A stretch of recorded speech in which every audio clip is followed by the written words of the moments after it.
Hi, I'm Artemis Javanshir. And I'm Persis Driver. We are the Fezana Religion Education Committee, and this is the third in a series of short videos related to several Gothic concepts, ideas, and beliefs. We hope these short yet powerful conversations become the catalyst to inspire you to dive deeper into understanding Zarathustra's teachings. We are here with Dr. Keki Dadachanji, who has extensive experience in leading Gathas studies discussions and will be leading us in this series. Keki, last time we talked about the two eternal laws and further discussed the law of Asha. Today, could you tell us about the second eternal law, the law of consequences?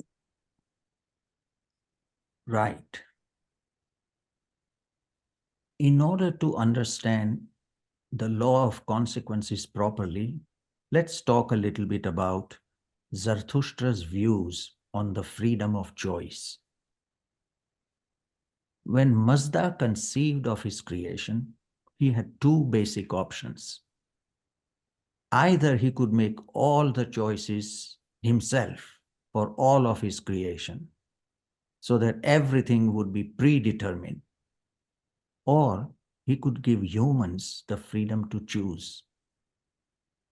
He picked the latter. Having given humans the freedom of choice, the wise Lord recognized that some of us will make wrong choices. Some of us will make choices that will be harmful to life at large. So Mazda needed some mechanism to ensure that we don't repeat our wrong choices over and over with impunity. That mechanism is the law of consequences. It simply says all our choices have consequences. If our choices are harmful to life, their consequences will be painful to us. As you sow, so shall you reap, is a good summary of the law of consequences. Thank you, Keki. Sometimes deciphering wrong from right is not very clear. How do we know what are the right choices? Good question. Choices that promote Asha, that promote the well-being of other people, animals, or nature are the right choices. Choices that frustrate Asha, that harm life, are the wrong choices. Having given us this guiding principle, Mazda has avoided having to give us a list of commandments. Do this, don't do that. We can figure it out ourselves. Mazda has given us a faculty called Vohu Mana, good mind or good thinking, which will tell us in any given situation what is right and what is wrong. It's important to understand that Vohu Mana is not ordinary reasoning faculty. It's not intellect. It's a kind of inborn wisdom, a natural moral intuition we all possess. Long time ago, a young boy asked his father, "Dad, if all of us possess this faculty, Vohu Mana, then why is it that so many people can't tell what is right and what is wrong?" And his father answered, "That is so, my son, because their natural moral intuition is clouded by negative tendencies such as fear, hatred, anger, jealousy, and lust. If we free ourselves from such tendencies, our Vohumana will show us the right way always." Astonishingly, Zarathustra extends this freedom of choice to his own teachings. We choose whether we want to follow Zarathustra or follow someone else. We and no one else gets to decide whether we are Zarathushtis. This is powerfully brought out in verse 2 of Ha 30.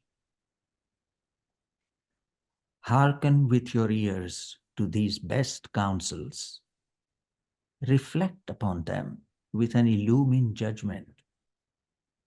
Let each choose his creed with that freedom of choice each must have at great events. O ye, be awake to these my announcements. It is important to understand that the purpose of law of consequences is not punishment. It's not retribution. It is learning. If the choices are painful, we will learn not to repeat our wrong choices. And we will grow continuously. Keki, that makes so much sense. Did you have something else to add to that? I think we should talk a little bit about Zarathustra's views on the nature of evil. In common vernacular, evil is the opposite of good. In the Gathas, we have seen that good is what promotes Asha, what promotes well-being of life at large. Therefore, evil would be what frustrates Asha, what harms life. In the language of the Gathas, the opposite of Asha is called Druj. Asha is truth, Druj is false. Asha is good, Druj is evil. Once our Vohumana tells us what is truth and what is false, what is right and what is wrong, we are expected to work tirelessly to promote the good and resist evil. This impulse to act upon what we know to be truth is called armaiti. There is a world of difference between knowing what is right and doing the right thing. Armaiti breathes life into Asha. The Gathas say Armaiti moves away from people who know what is right and what is wrong, but will do nothing about it. Working continually to move the world towards truth is how we express our devotion to Mazda. Therefore, Armaiti is sometimes also interpreted as devotion or piety. So then, are we allowed to use violence to resist evil? That is a good question. We can see that the eternal law of Asha would unambiguously reject violence in any form. This is how the Gathas opened. The soul of Mother Earth goes to Mazda and pleads for help. Mazda does not send a mighty warrior to descend on the earth and crush all wrongdoers. No, he sends an illumined sage, a spiritual teacher in the form of Zarathustra, who will remind people how these laws work so that they would not repeat their harmful choices. This is further reinforced in verse 16 of Ha 44, a familiar line from our Kemna Mazda prayer. Ke veretrem ja thwa poisenga yohendi. Who shall smite the enemy with thy divine teachings? So the Gathas say, smite the wrongdoer, not with swords not with guns, but with the wisdom of Zarathustra's teachings. This is not easy to do when confronted by evil wrongdoers. In order to be convincing, a spiritual teacher needs to have a lived experience of these teachings. That's why authentic spiritual teachers are rare. The Gathas also tell us that there is no difference between a person who supports evil and a person who is evil himself. This is brought out and clarified in verse 6 of half 46. Thus, if you support someone who lies, who divides people, who spreads hatred, you become part of his evil. Gandhi famously said, evil exists because we support it. If we withdraw our support, it will cease to exist. Keki, we learned a lot today.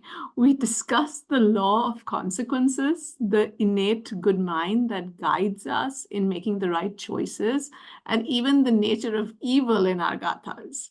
I am sure we would all love to know whether the consequences of our actions are actually experienced during our lifetime, or if the gathas speak of the afterlife.